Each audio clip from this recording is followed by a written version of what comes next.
السلام علیکم ورحمۃ اللہ تعالی وبرکاتہ۔ وعلیکم السلام ورحمۃ اللہ تعالیٰ وبرکاتہ۔ نحمدہ ونصلی ونسلم علی رسولہ الکریم، اما بعد فاعوذ باللہ من الشیطان الرجیم، بسم اللہ الرحمن الرحیم۔ ان اللہ وملائکتہ یصلون علی النبی یا ایہا الذین آمنوا صلوا علیہ وسلموا تسلیما۔ اللہم صل علی اللہم صلی علی سیدنا و مولانا محمد معدن الجود والکرم وآلہ الکرام وابنہ الکریم وبارک وسلم صلاۃ و سلاما علیک یا رسول اللہ صلی اللہ تعالی علیہ وسلم۔ وقف کا بیان جاری ہے، اس میں یہ بیان کیا جا رہا تھا کہ کس چیز کا وقف صحیح ہے اور کس چیز کا وقف صحیح نہیں ہے۔ اس کے بارے میں یہ چیز بتائی گئی تھی کہ چیزیں دو طرح کی ہوتی ہیں، ایک غیر منقولہ یعنی ایسی چیز جس کو ایک جگہ سے دوسری جگہ منتقل نہیں کیا جا سکتا، جیسے زمین، دکان و مکان، یہ ایسی چیزیں ہیں جو غیر منقولہ ہیں، ایک جگہ سے دوسری جگہ ان کو لے کر جا نہیں سکتے، تو ان کا وقف یہ درست ہے اور صحیح ہے۔ زمین ہے، دکان ہے، مکان، ان کو وقف کر سکتے ہیں۔ البتہ وہ چیزیں جو منقولہ چیزیں شمار ہوتی ہیں، یعنی جن کو ایک جگہ سے دوسری جگہ لے جایا جا سکتا ہے، یعنی منتقل کیا جا سکتا ہے، جیسے کہ چٹائیاں وغیرہ، کتابیں وغیرہ، تو ان کے بارے میں کیا حکم ہوگا؟ تو ان کے بارے میں بتایا کہ اگر زمین کے تابع ہو کر کچھ چیزیں ہیں جو زمین کے ساتھ ہی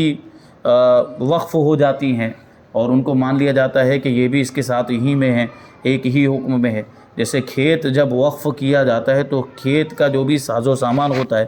اور جن چیزوں کی، جن آلات کی کھیتی کرنے میں ضرورت پیش آتی ہے، جب کھیت کو وقف کرتے ہیں تو وہ ساری چیزیں بھی خود بخود اس میں شامل ہو جاتی ہیں، اس کے تابع ہو کر،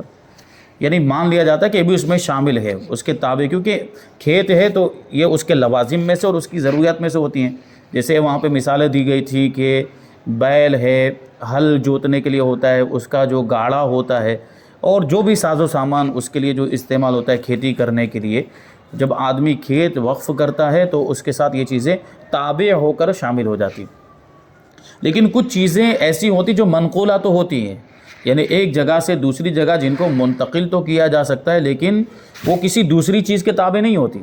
جیسے یہاں پر مثال دیا کہ کھیت کا جو ساز و سامان ہے وہ کھیت کے تابع ہو جاتا ہے، یعنی کھیت وقف کیا تو اس کے ساتھ یہ بھی وقف ہو گیا۔ لیکن کچھ چیزیں ایسی جو دوسری کسی چیز کے تابع ہی نہیں ہیں،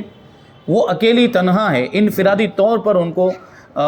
وقف کرنے کا معاملہ پیش آتا ہے، تو کیا ان کو وقف کیا جا سکتا ہے یا نہیں کیا جا سکتا، جو دوسرے کے تابع نہیں ہے؟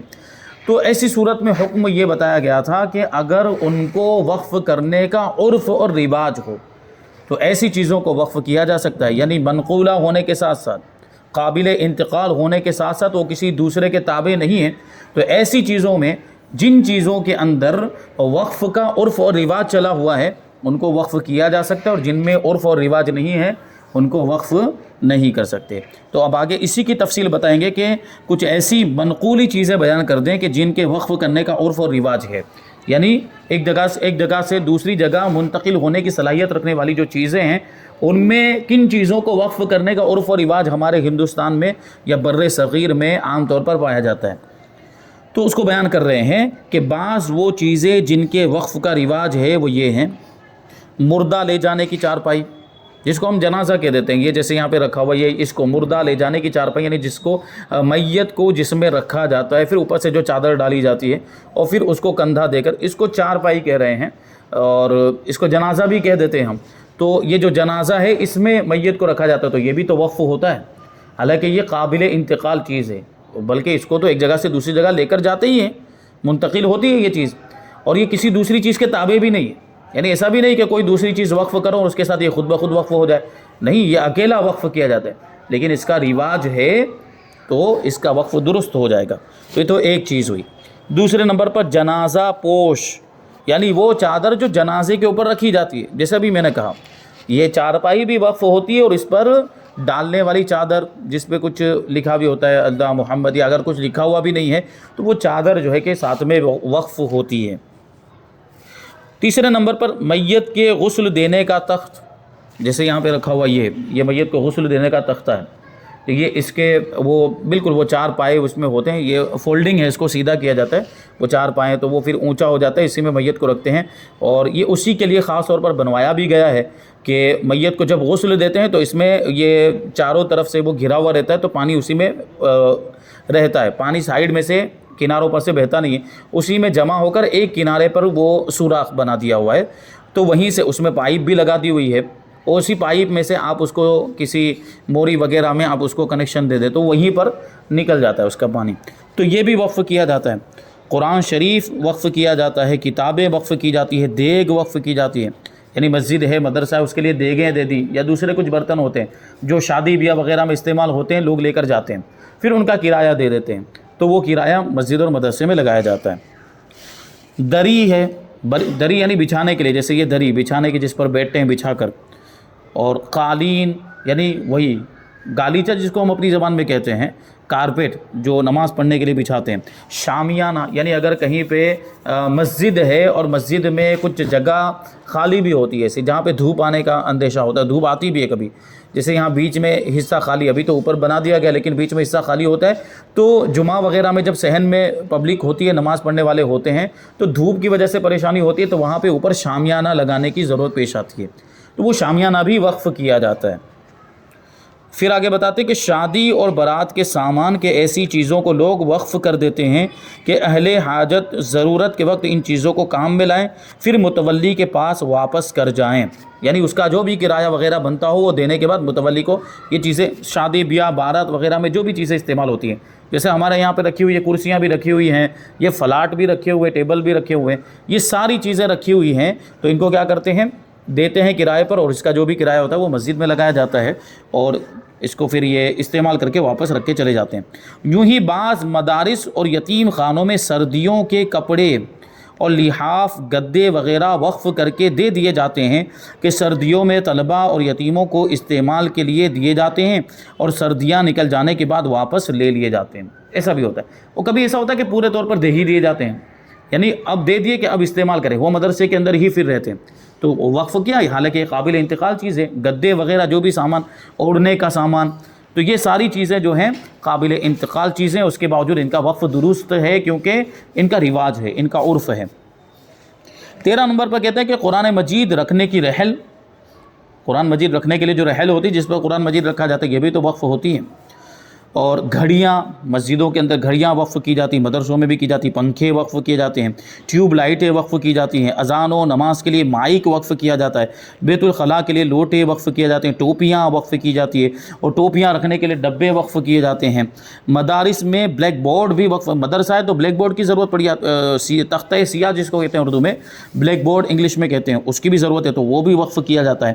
مدارس میں کھانے کے برتن دیے جاتے ہیں، جگ گلاس وغیرہ دیے جاتے ہیں، کمپیوٹر، ٹیلی فون، ٹیبل وغیرہ ساری چیزوں کا رواج ہے وقف کرنے کا۔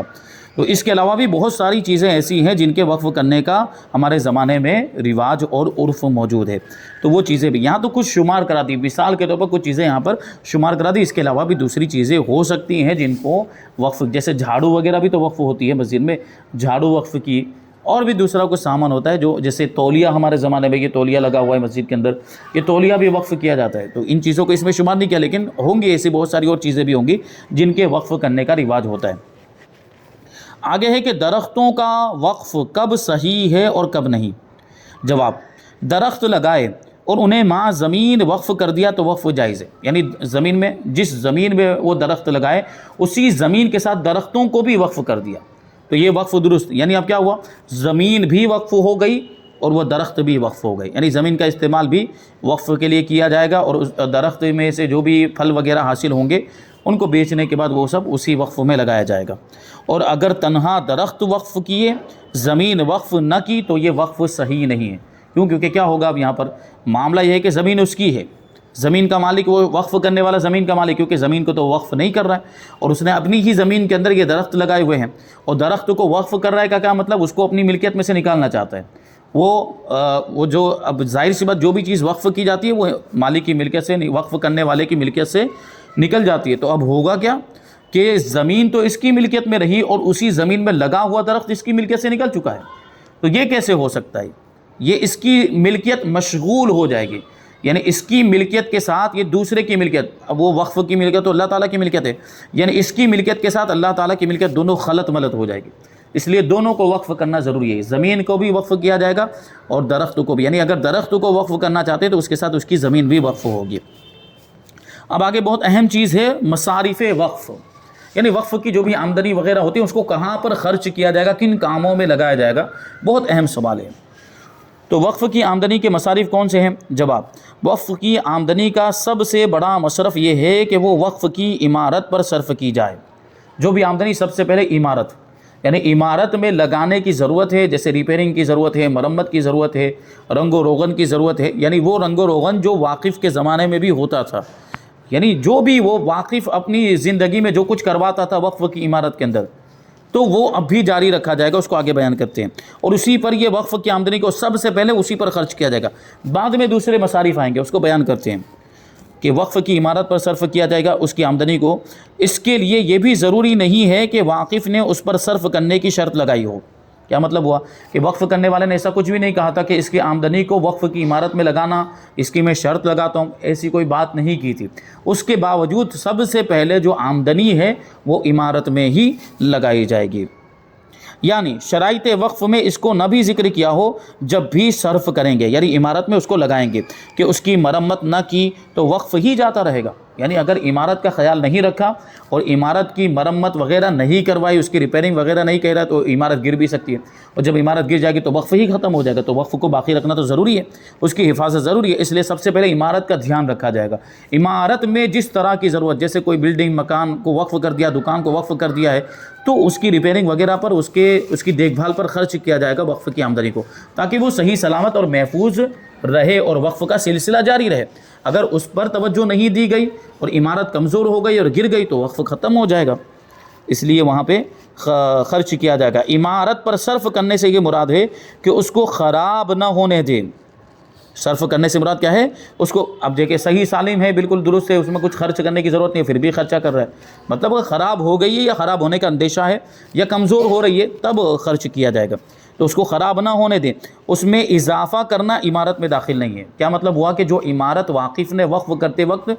جس حالت میں تھی وہ عمارت اسی حالت میں باقی رکھیں گے، اور اس میں منزلہ چڑھانے کے لیے اوپر دوسرا فلور بنانے کے لیے اس کو صرف کرنا، یہ اس کی بات نہیں چل رہی، یہاں پر اسی عمارت کی مرمت کی بات چل رہی ہے۔ جو واقف نے جس حالت میں وقف کی تھی اسی عمارت کو اسی حالت پر، جیسے صرف گراؤنڈ فلور تھا ابھی اور اوپر کوئی منزلہ نہیں تھا، تو اسی کی مرمت کی جائے گی۔ اب یہ سوچے کہ میں اس میں دوسرا منزلہ بھی چڑھا دوں تو وہ ابھی اس کی اجازت نہیں ہوگی، تو پہلے سب سے پہلے کیا کریں گے کہ اسی پر خرچ کریں گے، اس کی مرمت کریں گے، اور اس میں اضافہ کرنا یہ عمارت میں داخل نہیں۔ مثلا مکان وقف ہے یا مسجد پر کوئی جائیداد وقف ہے تو اولاً آمدنی کو خود مکان یا جائیداد پر صرف کریں گے، اور واقف کے زمانے میں جس حالت میں تھی اس پر باقی رکھیں گے۔ ایک فلور والی تھی تو ایک فلور پر ہی باقی رکھیں گے، صرف گراؤنڈ فلور تھا تو گراؤنڈ فلور ہی رکھیں گے، اس پر اضافہ نہیں کریں گے۔ اگر اس کے زمانے میں سفیدی یا رنگ کیا جاتا تھا، سفیدی یعنی چونا وغیرہ لگایا جاتا تھا یا رنگ لگایا جاتا تھا، تو اب بھی مال وقف سے کریں ورنہ نہیں۔ یعنی جو واقف کے زمانے میں وقف کی آمدنی سے جو کام ہوتے تھے وہی کام کیے جا سکتے ہیں، اور اگر نہیں کیے جاتے تھے تو اب بھی نہیں کیے جا سکتے۔ یوں ہی کھیت وقف ہے اور اس میں کھاد کی ضرورت ہے، ورنہ کھیت خراب ہو جائے گا تو اس کی درستگی مستحقین سے مقدم ہے۔ یعنی کھاد وغیرہ ڈالنا کھیت کے باقی رکھنے کے لیے ضروری ہوتا ہے، تو اگر اس میں کھاد وغیرہ کا انتظام نہیں کیا گیا تو کھیت خراب ہو جائے گا، اس میں کھیتی نہیں کی جا سکے گی، کھیتی کرنے کے لائق نہیں رہے گا، تو پہلے اس پر خرچ کیا جائے گا، بعد میں جو اس کے مستحقین اور جو اس کے حقدار ہیں ان کو بعد میں دیا جائے گا۔ تو یہ سب سے پہلے جو بات آ گئی وہ کیا ہے کہ عمارت پر خرچ کیا جائے گا، وقف کی عمارت پر سب سے پہلے خرچ کیا جائے گا۔ عمارت کے بعد آمدنی اس چیز پر صرف ہو جو عمارت سے قریب تر اور باعتبار مصالح مفید تر ہو، یعنی عمارت سے بالکل ملی ہوئی متصل ہو، اور مصالح یعنی اس کی جو بھی مصلحتیں ہیں، اس کے جو بھی ضروریات ہیں ان کے اعتبار سے دیکھیں تو اور زیادہ اس میں اس کی ضرورت ہو، یا عمارت کو باقی رکھنے کے لیے یا وقف کو باقی رکھنے کے لیے وہ چیز ضروری ہو تو پھر اس میں خرچ کیا جائے گا۔ جیسے بتاتے ہیں کہ یہ معنوی عمارت ہے، کہ حقیقت میں عمارت تو وہ اینٹ اور اس کی بنی ہوئی ہوتی ہے گارا وغیرہ سے، لیکن اگر جیسے مسجد بنا دی تو مسجد اینٹ وغیرہ سے بنی ہوئی ہے، لیکن مسجد میں اگر امام نہیں ہے، مسجد میں اگر مؤذن نہیں ہے، تو پھر مسجد آباد رہے گی؟ تو یہ عمارت تو پتھروں کی عمارت بن گئی، اینٹوں کی عمارت بن گئی، لیکن اس کی آبادی کیسے ہوگی؟ امام کو مقرر کرنے سے، مؤذن کو مقرر کرنے سے، تو ان کی تنخواہ وغیرہ کا انتظام اسی میں سے کیا جائے گا۔ یہ معنوی عمارت ہے، یعنی گویا کہ اس کو آباد رکھنا یہ بھی ایک عمارت ہی ہے، ٹھیک۔ جیسے مسجد کے لیے امام اور مدرسے کے لیے مدرس، کہ ان سے مسجد و مدرسے کی آبادی ہے، ان کو بقدر کفایت وقف کی آمدنی سے دیا جائے، یعنی جو بھی ان کی عام طور پر تنخواہ چلتی ہو، عام طور پر اماموں کو جو دیا جاتا ہے وظیفہ، وہ وظیفہ ان کو دیا جائے گا وقف کی آمدنی سے۔ پھر چراغ، بتی اور فرش اور چٹائی اور دیگر ضروریات میں صرف کریں، یعنی پھر مسجد کی جو دوسری ضروریات، چراغ بتی تو یہ پرانے زمانے کے اعتبار سے کہہ رہے ہیں، ابھی زمانے میں یہ جو لائٹ ہوتی ہے، یہ روشنی کا انتظام جن کے ذریعے بجلی وغیرہ کے بل کا معاملہ ہوتا ہے، تو وہ سب بھی اس میں سے دیا جائے گا۔ چٹائیاں ہیں، قالین ہیں، غالیچے ہیں، جو بھی چیزیں ہیں وہ اس میں صرف کریں گے،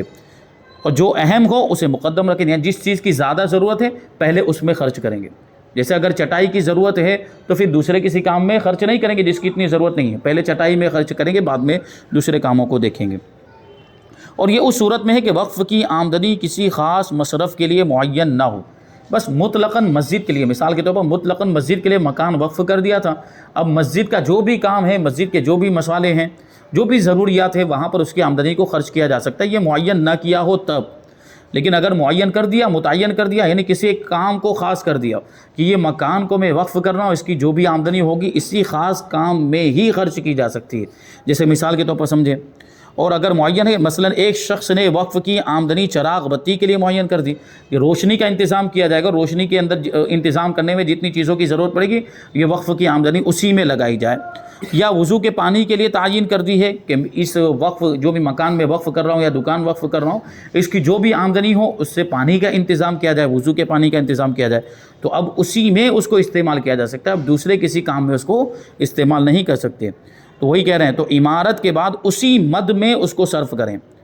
جس کے لیے اس نے معین کیا ہے۔ جیسے وضو کے پانی کے لیے وقف کی آمدنی کو اس نے معین کیا ہے، تو اب وضو کے پانی کا ہی اس سے انتظام ہو سکتا ہے، اس کو دوسرے کام میں نہیں لگا سکتے۔ اسی طرح جو اوپر بتایا کہ چراغ بتی یعنی روشنی کے انتظام کے لیے وقف کی آمدنی کا اس نے تعین کیا تھا، اس کو متعین کیا تھا، تو ایسی صورت میں چراغ بتی ہی کا انتظام ہو سکتا ہے، دوسرے کسی کام میں اس کو نہیں لگا سکتے۔ تو یہ بہت اہم سوالات ہیں اور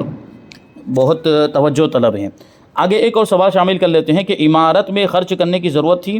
اور اوقاف کی نگرانی کرنے والے نے آمدنی مستحقین کو دے دی تو کیا حکم ہے؟ دیکھیے اوپر ابھی جو حکم بتایا کہ سب سے پہلے عمارت کو دیکھا جائے گا،